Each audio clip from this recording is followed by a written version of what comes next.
Olá, alunos, aqui é o professor Gustavo da Canal, da FZE USP, e na aula de hoje da disciplina de Operações Unitárias 1, nós iremos abordar os conceitos sobre perda de carga em tubulações para fluidos newtonianos e não newtonianos.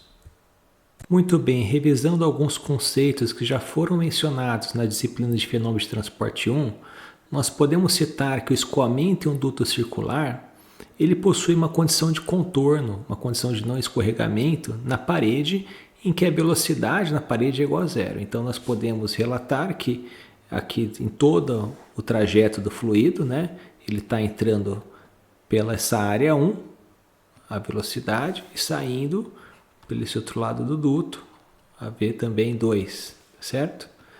E o duto, como ele tem diâmetro constante, a vazão ela vai ser sempre a mesma, por consequência, a velocidade de entrada vai ser igual à velocidade de saída, nesse caso, que não tem variação do diâmetro.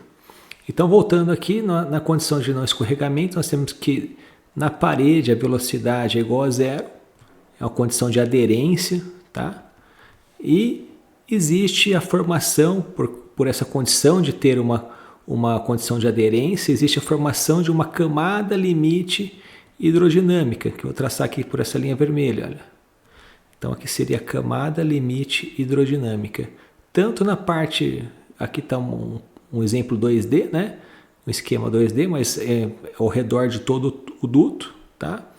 Então, tanto na parte superior quanto inferior nesse desenho, eu tenho a formação dessa camada limite hidrodinâmica. Tá? Então é a região onde vai começar a ter a deformação do fluido, onde começa a ter um perfil de velocidade nessa região entre a parede até a borda dessa camada limite hidrodinâmica. O que ocorre é que em uma situação que nós temos o regime laminar, essa camada limite hidrodinâmica ela se expande, ela vai se encontrar no centro, então é formado um perfil parabólico, onde no centro da tubulação nós temos a velocidade máxima. Formado esse perfil de velocidade, então, essa deformação do fluido é que vai resultar na perda de energia ou atrito viscoso, que nós chamamos de perda de carga no escoamento. Essa perda de carga que eu represento como a simbologia EF é o ΔP, a diferença de pressão na entrada e saída do tubo, pela densidade do fluido. E nós também temos, através dos diagramas e correlações, a forma de estimar essa perda de carga, dependendo aí da rugosidade do tubo ou dos parâmetros geológicos do tubo. Nós iremos então analisar como é feito essa estimativa, esse cálculo da perda de carga para um projeto de tubulação. Muito bem, nesse slide nós podemos observar como a perda de carga se relaciona com os demais termos do balanço global de conservação de energia mecânica. Nós temos aqui o termo de pressão P1, assim como o P2, a velocidade, energia cinética, o Z, energia potencial, WS seria o trabalho de eixo, o trabalho realizado pela bomba, e o EF é a energia friccional, energia que é perdida durante o escoamento devido à deformação do fluido, que nós chamamos então de perda de carga. Essa perda de carga total ela é a somatória da perda de carga em tubulações, acessórios e equipamentos. Nós consideramos aqui 4FF, esse FF é o fator de atrito de Fanning, é muito utilizado para fluidos não newtonianos, então os diagramas de fluidos newtonianos utilizam esse coeficiente FF, e então nós adotaremos durante a disciplina esse termo. Para acessórios nós temos aqui um coeficiente de perda de carga K, então quando nós temos em mãos uma tabela que temos o coeficiente K, nós devemos utilizar essa equação, Kv²/2, se não, quando nós temos a equação que relaciona o comprimento equivalente LQ, nós temos que utilizar essa segunda equação. Para equipamentos, é necessário observar então a pressão na entrada e saída do equipamento, esse ΔP, e a perda de carga é calculada experimentalmente, não tem como estimar, através do ΔP sobre ρ, esse ρ é a densidade do fluido.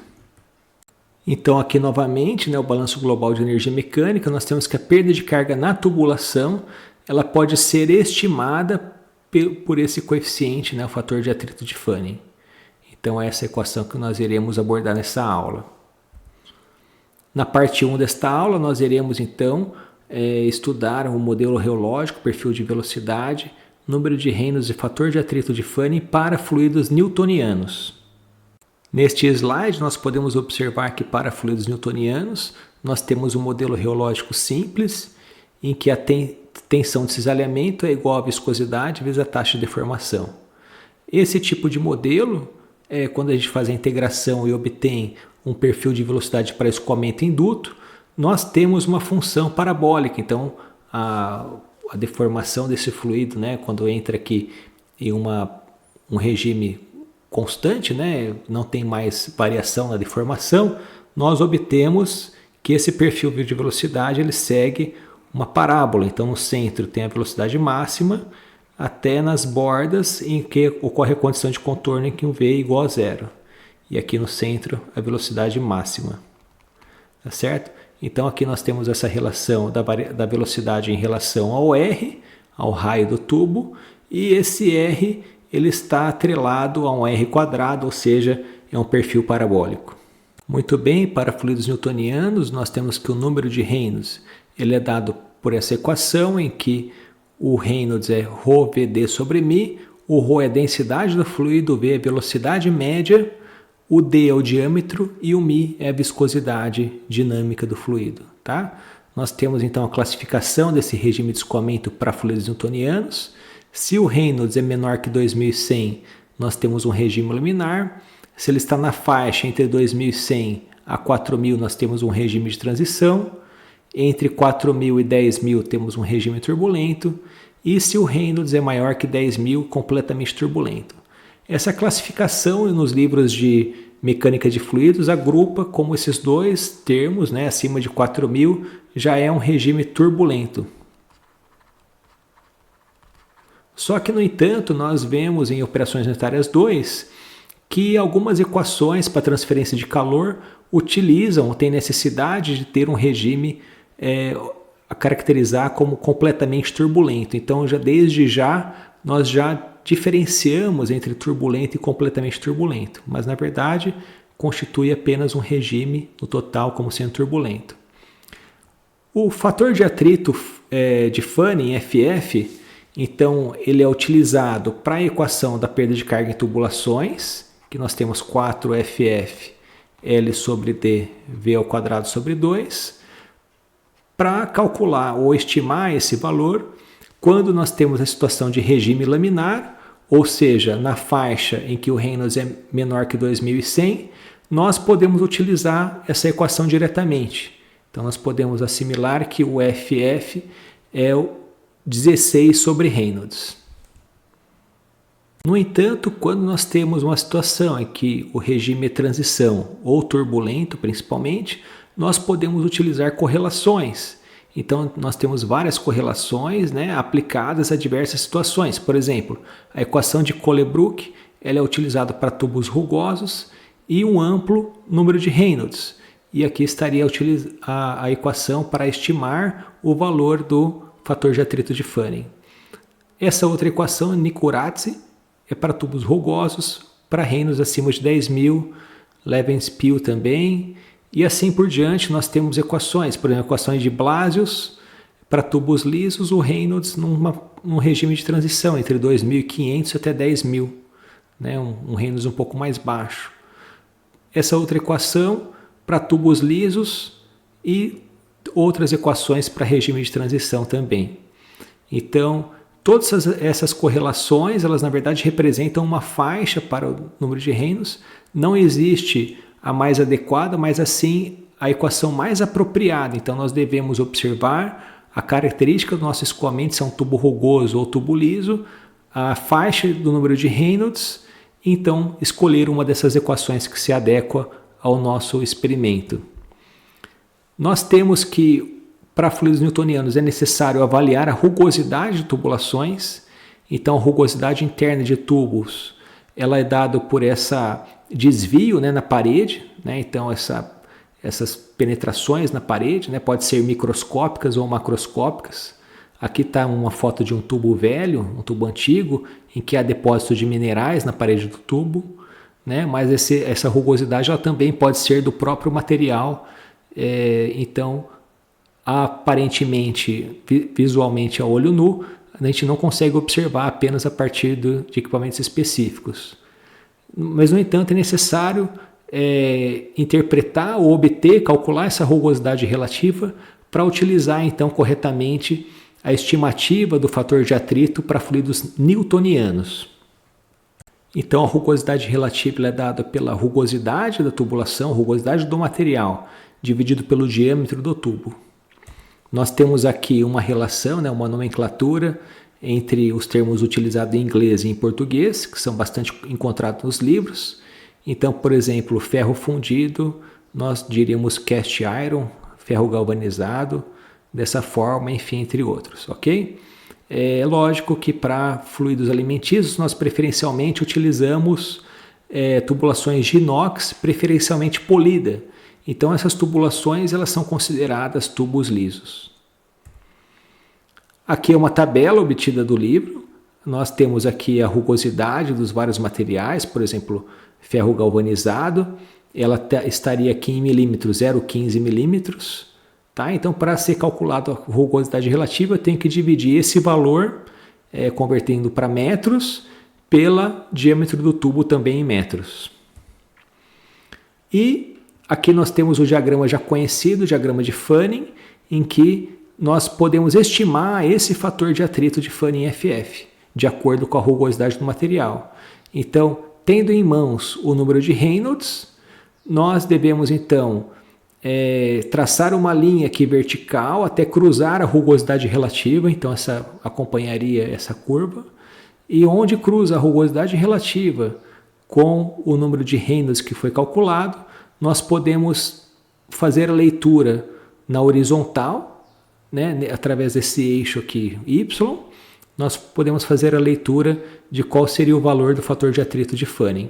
Também é válido mencionar que na região inicial desse diagrama nós temos uma reta inclinada, uma inclinação de uma reta, e essa região ela indica uma região de regime laminar, em que o fator de atrito nessa região, o FF, ele é igual a 16 sobre Reynolds. Tá? É aquela mesma equação que nós relatamos anteriormente. Essa região de transição é uma região difícil de estabelecer uma correlação, tá certo? E nós lembramos que o final, dessa região laminar, ela vai coincidir com o valor do Reynolds de 2100. Então, na leitura aqui, muitas vezes na leitura desse eixo Y, os alunos têm dúvidas se aqui corresponde a 2 vezes 10 a terceira ou 2 vezes 10 a quarta. Então, eu sempre lembro que uma informação interessante é observar que esse limite, o final do regime laminar, ele corresponde ao Reynolds de 2100. Muito bem, então quando nós comparamos os fluidos newtonianos com não newtonianos, nós observamos que existe uma variação da relação entre tensão de cisalhamento e taxa de deformação, portanto, o modelo reológico ele vai se diferenciar. Existe uma mudança nesse comportamento, como o fluido se deforma, e, portanto, o perfil de velocidade no escoamento ele vai ser diferente para cada um dos fluidos, para cada tipo de fluido, tá certo? E também, como consequência, como essa deformação ela vai ser diferente do fluido newtoniano, o cálculo da perda de carga, ele vai depender do tipo de fluido. Então, os diagramas e equações que são utilizadas para estimar a perda de carga, elas vão ser distintas. Nós teremos que utilizar e selecionar outros diagramas. Então, todo o cálculo, o projeto de bombeamento, ele inicia com a seleção do modelo reológico. Nós devemos primeiramente conhecer o tipo de fluido, o modelo reológico, para então poder dimensionar ou fazer predições sobre perda de carga no escoamento. Então, diante desse cenário, nós podemos continuar o estudo da perda de carga para fluidos não newtonianos e relacionar como o modelo reológico altera o perfil de velocidade, a deformação do fluido, e como nós podemos determinar o número de Reynolds e o fator de atrito para estes fluidos não newtonianos.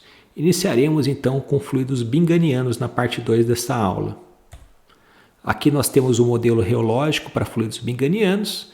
Como esse modelo é variável, nós temos então que a presença de uma tensão residual inicial. Essa tensão residual inicial ela vai criar uma zona no perfil de velocidade, uma zona em que o fluido ele não se deforma. A gente fala que é um tampão, ou se movimenta como um pistão. Eu sempre recordo da pasta de dente, né? Quando você pressiona o tubo da pasta de dente, o fluido que sai da pasta de dente, ele tem a característica de ser um modelo binganiano.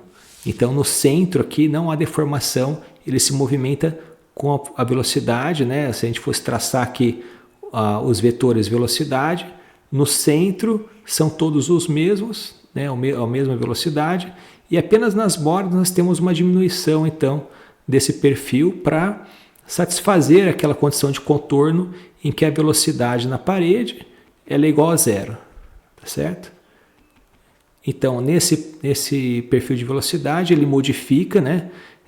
Tem aqui uma parcela que relaciona ao perfil parabólico, mas aqui uma outra parcela que para explicar esse escoamento na forma de um pistão, no R variando do centro até esse raio R0, tá certo?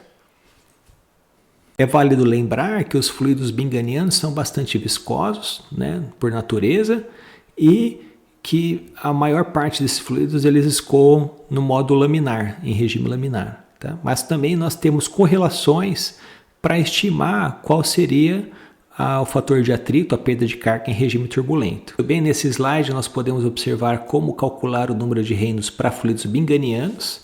Ele segue o mesmo formato do fluido newtoniano, então seria o ρVd sobre μ, mas aqui nós temos uma viscosidade plástica, esse ΔB é a viscosidade plástica, que ela é obtida naquela situação em altas taxas de deformação. Então, se a gente relembrar como nós temos aqui o diagrama viscosidade aparente por taxa de deformação, o fluido binganiano ele tem no início, em baixas taxas de deformação, ele tem um comportamento sólido, então aqui é muito viscoso, e depois ele tende a ter esse ΔB igual a constante. Ele vai ser constante. Então, esse valor de ΔB é o que vai ser representado nessa equação de Reynolds, e nós chamamos esse daqui de viscosidade plástica. A faixa entre laminar e turbulento ela é dada por essa curva, essas equações, e que nós temos aqui um novo número adimensional, que é o número de Hedstrom, e a faixa crítica, se esse Reynolds ele laminar ou turbulento, né? Se o regime de escoamento é laminar ou turbulento, nós devemos estabelecer por essa equação. Então, quando nós temos a situação em que o Reynolds calculado por essa equação destacada, ele é maior do que o Reynolds crítico, calculado por essa outra equação, o regime é turbulento. Agora, se o Reynolds calculado por ρVd sobre μ, né, o eta, ele é menor do que o Reynolds crítico, então nós temos o regime laminar. Mas essas faixas elas se aproximam de certa forma àquela mesma faixa do regime para fluidos newtonianos. Então, na dúvida, a gente pode utilizar aquela faixa também, aquelas faixas para regime laminar, transição e turbulento.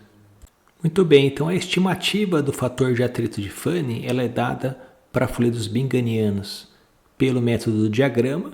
Então, nós primeiramente precisamos calcular o número de Reynolds binganiano, né? Calcular o número plástico ou o número de Hedstrom através das equações e cruzar então as faixas para obtenção do fator de atrito. Então, vamos supor que o Reynolds fosse 10 a quarta, eu traço uma linha nesse sentido, tá certo? Vamos supor que o número de Hedstrom ele é relacionado com essas linhas contínuas inclinadas, tá? Vamos supor que ele fosse um Hedstrom de 500, então nós teríamos essa faixa aqui, ó, 500, né? O Hedstrom, número de Hedstrom 500. Cruzaria essas duas linhas e a leitura, então, ela é dada nesse sentido, seria o fator de atrito de Fanning de 0,1, tá?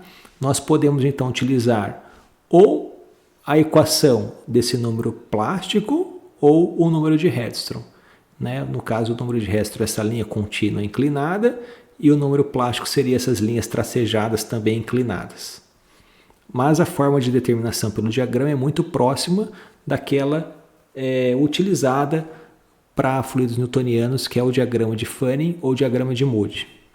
Muito bem, na parte 3 desta aula nós vamos então estudar como ocorre o modelo reológico, perfil de velocidade, número de Reynolds e estimar o fator de atrito de Fanning para fluidos tipo lei da potência, que seriam pseudoplásticos e dilatantes. Então o modelo reológico para fluido lei da potência ele segue a tensão desses elementos é igual a K, taxa de deformação elevado a N, o K é chamado de índice de consistência e o N, índice de comportamento. Nós observamos que como muda o modelo, ele muda bastante do fluido newtoniano, o perfil de velocidade ele também vai ser alterado e vai ser a variação, né, da velocidade em relação ao raio vai seguir de acordo com o índice de comportamento N. Então aqui nós temos um diagrama, né, eu deixei ele girado, essa figura. Nós temos que para fluidos newtonianos seria o N igual a 1. Então se eu atribuo aqui o N igual a 1, eu vou cair na mesma equação de uma parábola que é atrelado a fluidos newtonianos, tá certo? Agora, se eu tenho fluidos pseudoplásticos, existe um achatamento dessa curva. Então o N igual a 0,1, como que fica bem diferente, né? Existe uma formação até de uma região aqui que não se deforma, uma região central, que até se aproximaria de um fluido binganiano. Então existe um estreitamento, né, um achatamento dessa região central. E para fluidos dilatantes é o contrário. Então quando o N é maior que 1, aqui o N é igual a 2 ou 2,5, nós temos que essa região central ela tem um distanciamento, existe uma canalização, ou o fluido ele escoaria mais facilmente. Isso é derivado, devido, né, àquela ação em que o fluido ele tende a aumentar a viscosidade. Então o efeito da parede, né, o efeito da parede da formação da camada limite hidrodinâmica, ele prevalece o escoamento na região central. Muito bem, neste slide então nós apresentamos como calcular o número de Reynolds para fluidos lei da potência. Nesse caso nós temos que o número de Reynolds é um Reynolds generalizado. Então essa equação ela estende um pouco mais. Agora nós temos os termos que estão no modelo lei da potência. Então aqui o valor do N e o valor do K, tá certo? Nós temos que calcular o Reynolds a partir desses termos. Então para estimar o fator de atrito nós temos que, quando se trata de regime laminar, a equação é a mesma de sempre, 16 sobre Reynolds. Esse é um fator de atrito FF, fator de atrito de Fanning.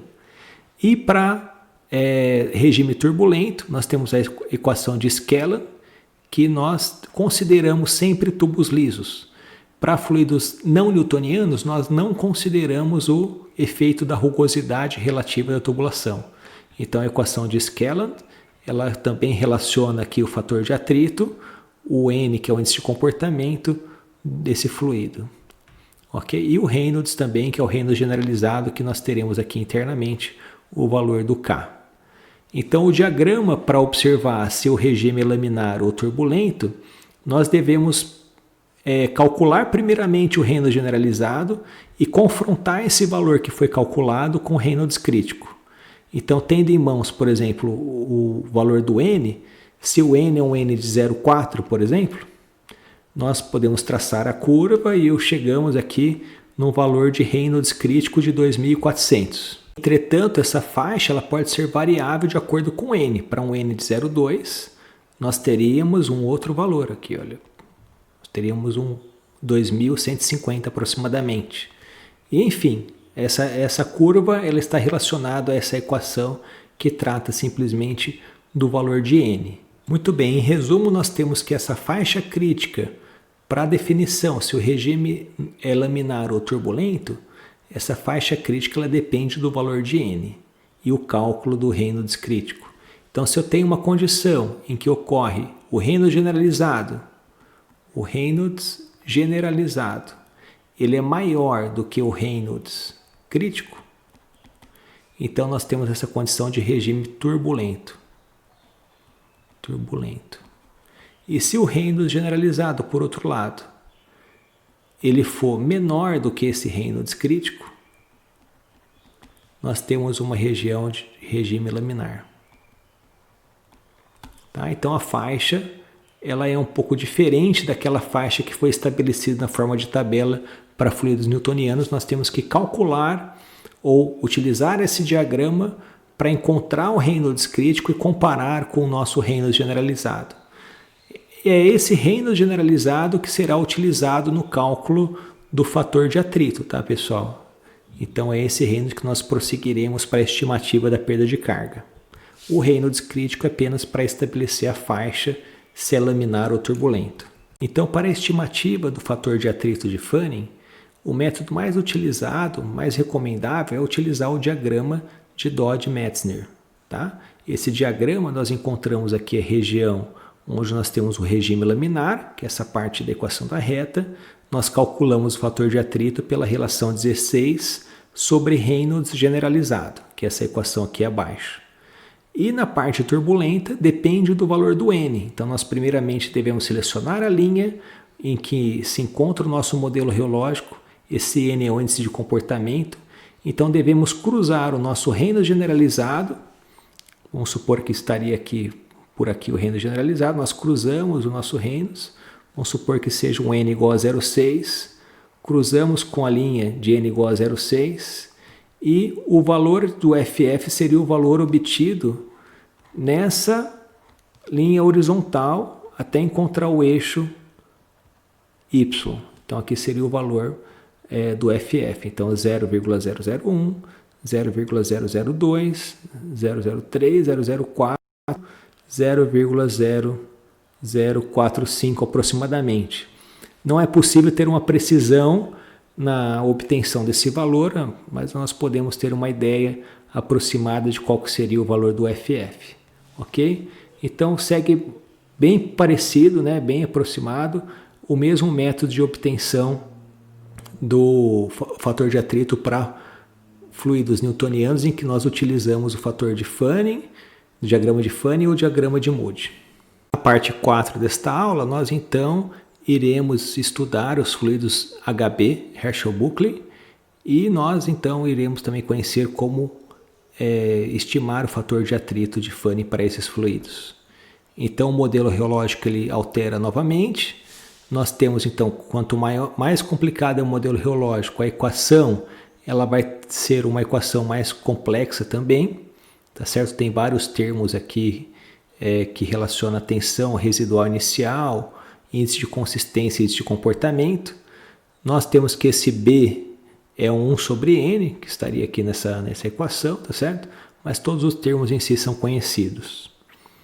Esse tipo de velocidade é muito difícil a gente estabelecer um perfil de velocidade, mas esse escoamento ele também possui um tampão, né, aquela região pistão, né, central, assim como os plásticos de Bingham. Então, para o cálculo do Reynolds generalizado, ele é idêntico ao Reynolds generalizado para a lei da potência. E a faixa crítica, nós estabelecemos esse diagrama, em que aqui nós temos o número de Hedstrom. Tá? Então, é necessário conhecer o valor do N, conhecer o número de Hedstrom, então estimar o valor da faixa crítica. Mas a faixa crítica ela varia em torno aí de 800, né, para um N muito baixo, até 2.400, assim como os fluidos lei da potência. Tá certo? Então, se nós obtemos um valor acima de 3.000, 4.000 ou 5.000, nós já podemos considerar esse fluido como estando em um regime de escoamento em regime turbulento. Os diagramas para fluidos HB, eles são variáveis de acordo com o valor de N. Então, nós temos um diagrama para cada valor de N. Por ser um fluido mais complexo, nós necessitamos ter essa particularidade. Então, nesse diagrama em que o N é igual a 0,1, nós temos esse comportamento, tá certo? Em que nós temos aqui o número de Reynolds generalizado. Aqui, essas linhas são o número de Hedstrom. Então, nós calculamos primeiramente o número de Reynolds generalizado, e um passo 2 o número de Hedstrom, cruzamos as linhas, né? Seja essa linha do Reynolds, obtemos o ponto, então nós fazemos a leitura do fator de atrito de Fanning nesse eixo. Então tudo vai depender do arranjo, né, de qual será o Reynolds generalizado e também o número de Hedstrom que está relacionado às características geológicas desse fluido. Quando nós alteramos o valor do N, esse gráfico muda, então ele vai sendo alterado. Nós temos que escolher, até parece que é uma animação, né? Mas não, é a alteração apenas da característica geológica desse fluido. Então, subindo ou descendo, olha, o gráfico altera. Então, nós temos uma diversidade, vários gráficos que podem ser utilizados para estimar esse fator de atrito. Muito bem, na parte 5 desta aula, nós então iremos resolver um exercício para obtenção do fator de atrito de Fanning em fluidos não newtonianos. Então, neste exemplo em particular, nós temos um fluido alimentício purê de banana, ele está aquecido a 50 graus Celsius, e com essa informação nós temos que procurar quais os parâmetros geológicos. Então aqui já está listado, olha, que ele é um fluido pseudoplástico, ele possui índice de consistência K 4,15 pascal segundo e o índice de comportamento N 0,478, tá certo? Esse fluido também possui densidade 1019 kg por metro cúbico e o diâmetro da tubulação em que ele está escoando também é um fator importante, ela seria 5 centímetros, tá certo? Então, nós necessitamos calcular, né, o objetivo desse problema seria obter esse fator de atrito FF para a velocidade a 5 metros por segundo, uma velocidade baixa, e em uma velocidade mais alta, 50 metros por segundo. Nós iremos resolver por dois métodos. Primeiro pela equação, equações no Excel. Então, se for um regime turbulento, nós utilizamos a equação de Skelland. E se for regime laminar, nós podemos resolver diretamente pela equação 16 sobre Reynolds. E também pelo diagrama de Dodge-Metzner, que seria atrelado aqui a fluidos pseudoplásticos. Então, uma vez que os objetivos do problema foram apresentados, nós iremos resolver a primeira parte aqui pelo método por equações, as correlações que utilizam a estimativa do fator de atrito. Então, nós temos aqui, pelo método de equações, nós temos que o modelo geológico, por ele ser um fluido pseudoplástico, ele segue a lei da potência.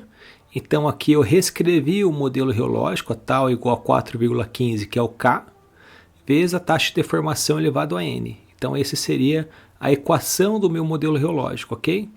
E como eu sei que também é um fluido pseudoplástico, nós temos que utilizar o Reynolds generalizado. Então, aqui estaria a equação do Reynolds generalizado com os termos, olha, diâmetro, velocidade e densidade. O N é o índice de comportamento, o K o índice de consistência. Então, eu transcrevi aqui na informação abaixo, na equação abaixo, os valores de cada um. Lembrando que o diâmetro, 5 centímetros, ele seria 0,05 metros. E o restante das unidades, das variáveis, todas estão no sistema internacional. Vejam que a equação do Reynolds generalizado ela é um pouco extensa, né? Tem vários termos. Então eu recomendo, é muito importante que vocês trabalhem, né, utilizando a calculadora, refaçam as contas que eu vou aqui apresentar, ok? Então nessas condições, olha, eu deixei aqui a velocidade, o termo em evidência, então eu vou aplicar aqui, quando a velocidade é igual a 5 metros por segundo, nós iremos obter um Reynolds de 1792, tá? O Reynolds crítico nós iremos calcular a seguir.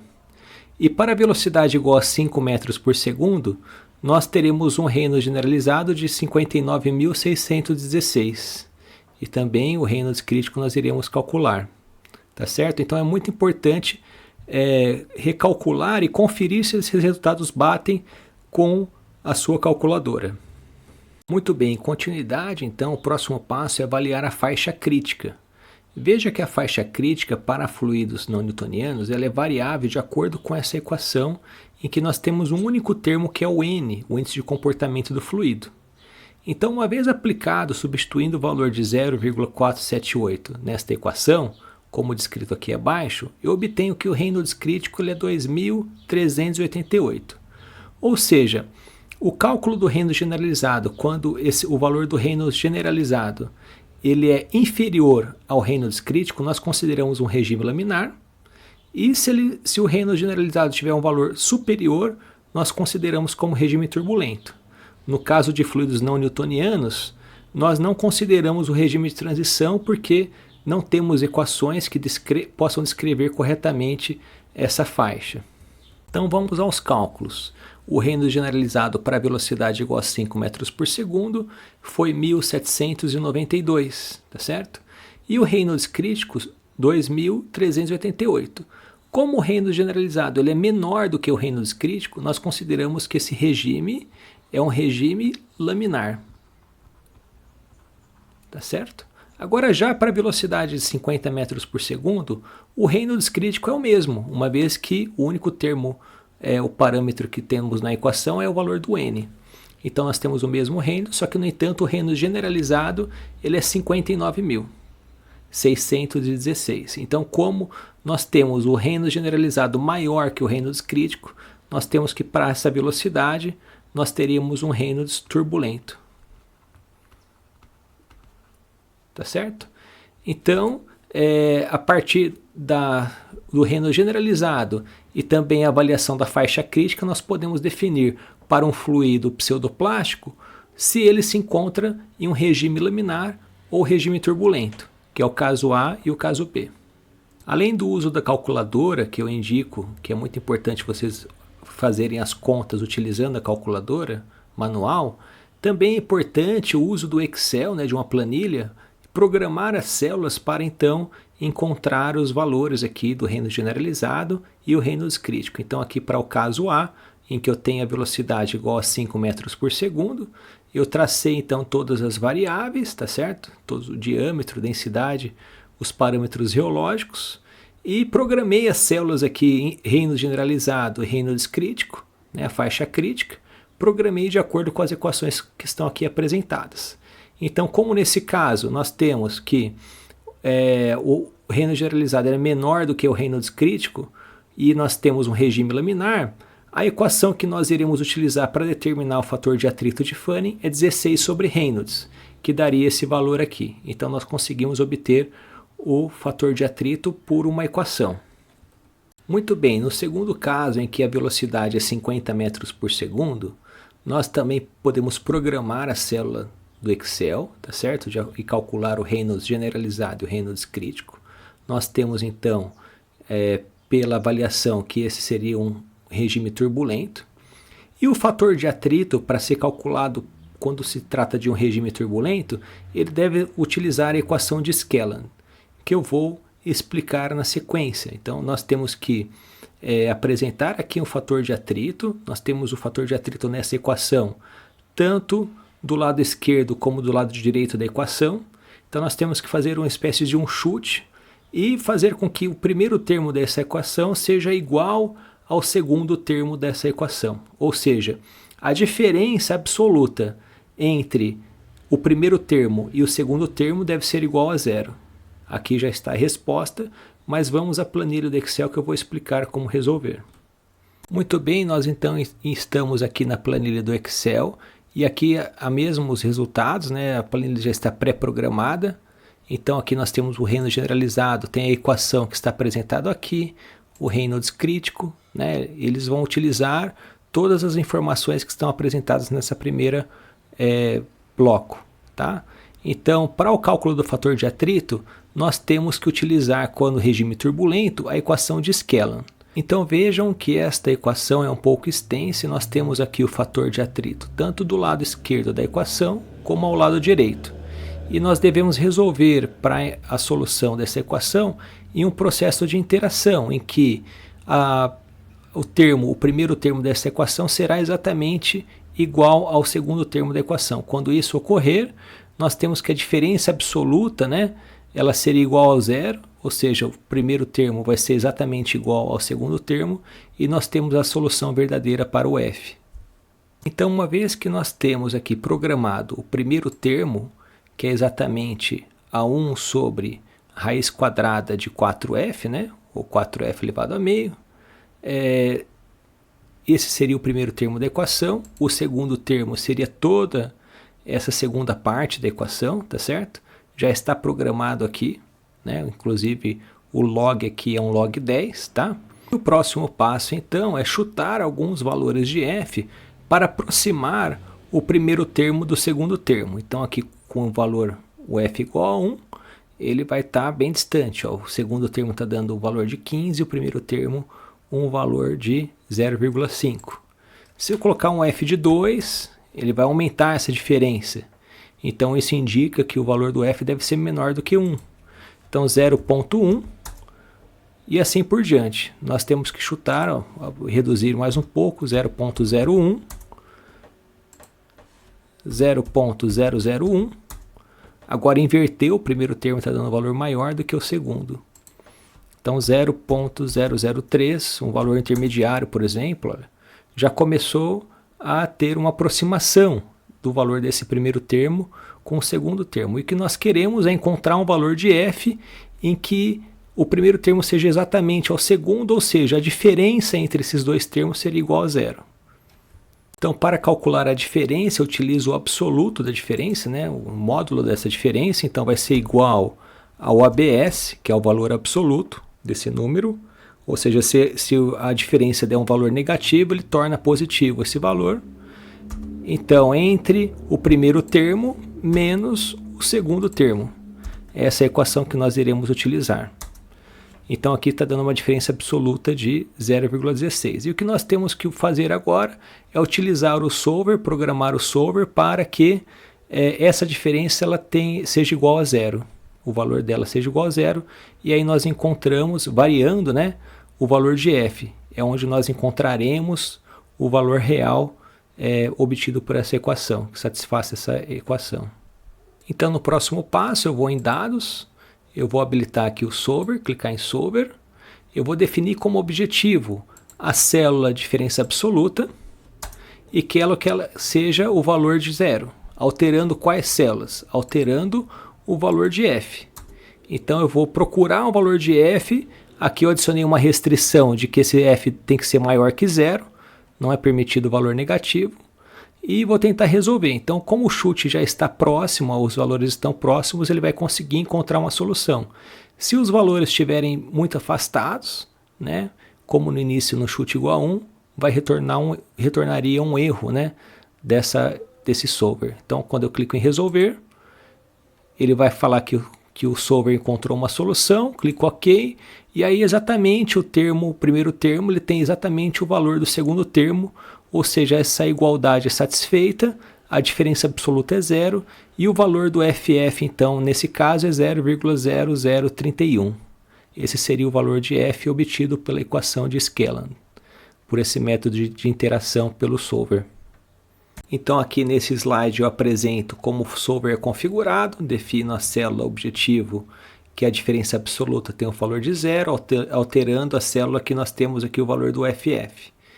Adiciono uma restrição, que seria o f maior que zero, e em resolver. Esses são os passos básicos para a resolução da equação de Scaling. Muito bem, ainda em continuidade, na parte 5 desta aula, nós iremos resolver o exercício 1 pelo método gráfico utilizando os diagramas, nesse caso um fluido pseudoplástico, o diagrama de Dodge-Metzner. Muito bem, então para o caso A, em que a velocidade do fluido é 5 metros por segundo, esse fluido é o fluido purê de banana a 50 graus Celsius. Nós temos aqui os parâmetros reológicos, continua o mesmo. Nós obtemos um Reynolds generalizado de 1792. Tá? Esse escoamento é um escoamento laminar, portanto, o fator de atrito de Fanning ele é calculado como 16 sobre Reynolds, que é exatamente esse valor. Então, 16 sobre 1792,1. E daria então um fator de atrito de 0,00892. Muito bem, nós temos então que esse valor de FF é um valor obtido pela equação e, por consequência, o método do diagrama, o método gráfico, ele deve ter um valor aproximado do fator de atrito, como sendo esse valor 16 sobre Reynolds também. Então vamos observar se é exatamente esse valor. Então veja aqui no eixo Y desse diagrama nós temos o fator de atrito de Fanning, o FF, e aqui o Reynolds generalizado, tá certo? Então esse valor de 1792 eu devo inserir aqui nessa linha azul, aqui seria o valor de 1000, o próximo traço seria 2000, 3000, 4000, enfim, tá? Então 1792 daria aproximadamente nessa linha azul, aproximadamente, tá? Não é muito certo, pois aqui é uma escala log e um pouco difícil de visualizar com precisão. Mas aproximadamente seria essa linha azul. Eu vou até encontrar a linha aqui, essa linha central, tá certo? E que nós temos a inclinação 16 sobre Reynolds. Esta inclinação corresponde à mesma equação que nós já utilizamos, né, para o cálculo do fator de atrito de Fanning, como sendo regime laminar. Portanto, pelo diagrama, nós também podemos identificar se esse regime de escoamento é um regime turbulento ou laminar. Nesse caso, então, nosso caso do velocidade igual a 5 metros por segundo, nós consideramos esse regime laminar. Então, apenas cruzar aqui, olha, levar de 1792, que seria a posição do Reynolds generalizado, até essa linha contínua e traçar uma linha horizontal até cruzar com o eixo Y. Então essa posição do eixo Y está indicando exatamente uma linha próxima de 0,009, tá certo? Um pouco abaixo aqui de 0,09, que se aproxima muito a esse resultado de 0,0089. Obviamente no diagrama nós não conseguimos ter uma precisão em casas decimais, mas o valor, né, a estimativa do fator de atrito, ela é bem precisa também, muito próxima do que se a gente utilizar a equação. Mesmo porque o diagrama ele é sempre construído a partir das equações que relacionam o fator de atrito com o número de Reynolds. Então, apenas para resgatar a informação, esse resultado aqui foi o resultado que nós obtemos da planilha, que é exatamente 16 sobre Reynolds, que é o valor indicado aqui, ok? Então, o método diagrama dá exatamente o mesmo valor, né? Muito próximo ao valor calculado pela planilha. Muito bem, para o item B, em que a velocidade do fluido é 50 metros por segundo, nós também iremos calcular o fator de atrito pelo método do diagrama, ok? Então, nesse caso, nessa velocidade, o Reynolds generalizado, ele deu 59.616, ou seja, próximo a 60.000. Ou 6 vezes 10 à quarta. Então nós iremos utilizar aqui no diagrama, identificar a posição do Reynolds generalizado. Então aqui 10 à quarta seria 2 vezes 10 à quarta, 3 10 à quarta, 4, 5, 6. Estaria bem próximo dessa faixa aqui, onde está essa linha azul. Então nós traçamos uma linha vertical e nós necessitamos nesse diagrama encontrar uma linha inclinada, né, dessas linhas inclinadas, o valor do nosso N, que é 0,478. Então nós traçamos uma linha intermediária entre o 0,4 e o 0,6, considerando que aqui é próximo a 0,5, tá certo? Essa linha intermediária, e é onde nós vamos cruzar a linha Reynolds com a linha N, tá? Nesse ponto de cruzamento, nós então iremos traçar uma linha horizontal até o eixo Y, onde nós temos o fator de atrito de Fanning. Então, mais uma vez, nós conseguimos obter aqui o fator de atrito, aqui 0,01, 0,002, 0,003. Então, estaria o fator de atrito bem próximo a 0,003, que é basicamente o resultado que nós obtemos pela equação de Skelland. Muito bem, então, para finalizar, apenas para confrontar os resultados, nós temos aqui o resultado obtido pela planilha, em que nós tínhamos a solução pela igualdade entre o primeiro e o segundo termo da equação de Skelland, e a diferença absoluta entre esses dois termos era igual a zero. Nós temos que essa equação é utilizada apenas para regime turbulento, que é o caso quando nós temos aqui o ponto, né, o Reynolds generalizado, nessa parte da direita do gráfico, do diagrama, tá certo? Então, o resultado ele se aproxima muito, né, o que nós obtemos aqui é muito próximo ao fator de atrito obtido pela equação. Muito bem, pessoal, então com esse exercício nós podemos encerrar a aula de hoje. Nós então aprendemos a calcular o fator de atrito através de correlações e também diagramas para fluidos não newtonianos. Espero que tenham gostado, que seja útil no aprendizado de vocês e até a próxima aula.